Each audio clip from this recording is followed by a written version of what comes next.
ही समय में जन्मे व्यक्तियों का कर्मफल अलग अलग क्यों होता है? श्री कृष्ण कहते हैं मनुष्य को उसके हर कर्म का फल भुगतना पड़ता है।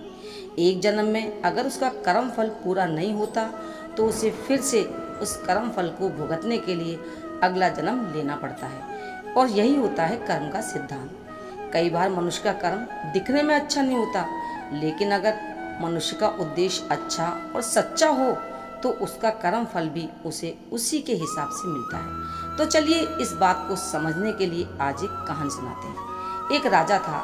एक दिन जब वो जन्म पत्री पढ़ रहा था अपनी, तो जन्म पत्री पढ़ते समय राजा को विचार आया कि जिस समय मेरा जन्म हुआ उस समय और भी मनुष्यों का जन्म हुआ होगा, लेकिन वो मेरी तरह राजा क्यों नहीं बने। इस विचार के आते ही राजा हर समय हर दिन इस प्रश्न का उत्तर ढूंढने में लगा रहता, लेकिन राजा को इस प्रश्न का उत्तर नहीं मिला।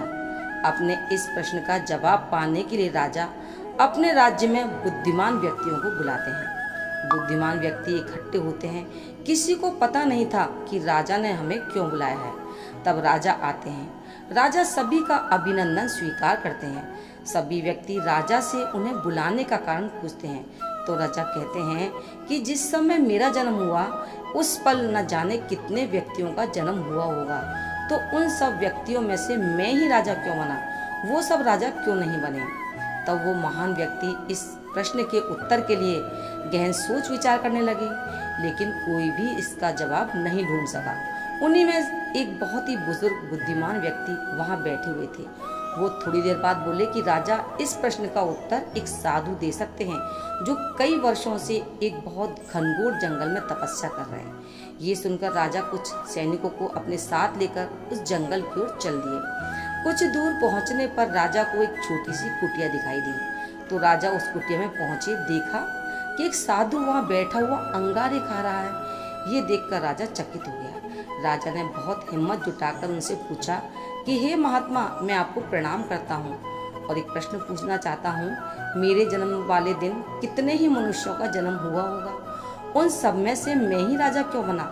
साधु ने ये प्रश्न सुनकर राजा से कहा कि राजन, मैं तुम्हारे प्रश्न का उत्तर नहीं दे सकता। मेरे पास समय नहीं है, तुम मुझे अंगारे खाने दो। इस प्रश्न का उत्तर आगे एक साधु है, वही तुम्हें दे सकते हैं। ये सुनकर राजा दूसरे साधु की तलाश में निकल पड़ा। आगे चलने पर राजा को दूसरा साधु दिखाई दिया। वो साधु मिट्टी खा रहा था। ये सब देखकर राजा आश्चर्यचकित हो गया। फिर राजा ने बहुत हिम्मत जुटाकर साधु से वही प्रश्न पूछा जो उसने पहले वाले साधु से पूछा था।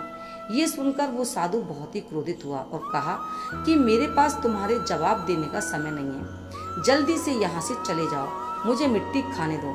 फिर साधु ने कहा कि तुम्हें इसका जवाब आगे बहुत दूर जाने पर एक गांव आएगा। उस गांव में अभी अभी एक बच्चे का जन्म होने वाला है। संध्या होने से पहले तुम वहां चले जाना, वरना वो जन्म लेते ही मर जाएगा। तुम्हें वही बच्चा जवाब दे सकता है। तो वो राजा उस लड़के की तलाश में आगे बढ़ने लगे। चलते चलते राजा बहुत थक गया था, लेकिन शाम से पहले राजा को उस गाँव में पहुँचना था।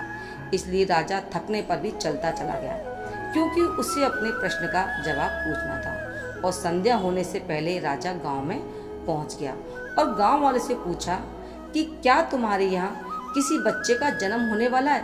तब गांव वालों ने कहा कि हाँ, अभी अभी हमारे गांव की एक महिला ने एक बच्चे को जन्म दिया है।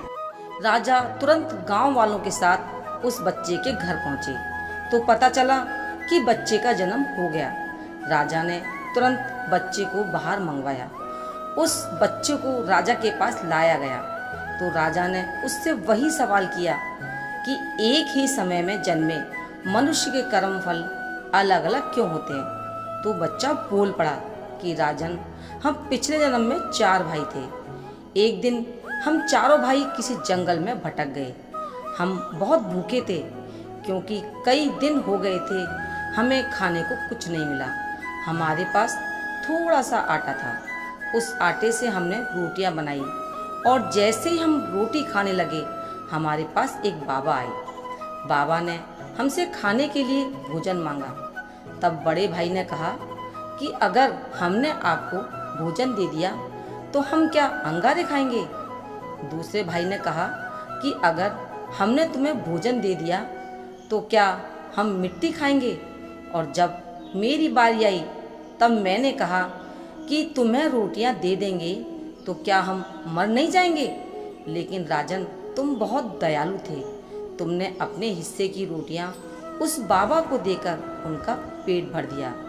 तुम्हारे इसी पुण्य के कारण तुम इस जन्म में राजा बने। रास्ते में जो तुम्हें अंगारे खाते हुए, मिट्टी खाते हुए साधु मिले, वो दोनों तुम्हारे भाई थे।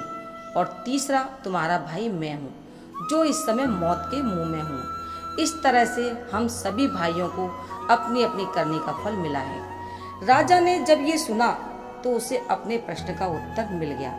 राजा इस जवाब को सुनकर समझ गया कि कभी कभी अनजाने में किया हुआ कर्म, किसी की छोटी सी मदद हमें इतना अच्छा कर्म फल दे सकती है। तो हर इंसान को किसी की छोटी छोटी मदद या किसी के लिए थोड़ा सा त्याग हमें वो सब कुछ दे देता है जिसके बारे में हम सोच भी नहीं सकते। इसलिए सबकी मदद करते रहिए, जिससे कि जीवन में खुशियां बने रहे। अगर आपको कहानी पसंद आई हो तो चैनल को सब्सक्राइब करें, वीडियो को लाइक करें, शेयर करें और कमेंट बॉक्स में हर हर महादेव लिखना ना भूलें। धन्यवाद। राधे राधे। राधे कृष्णा।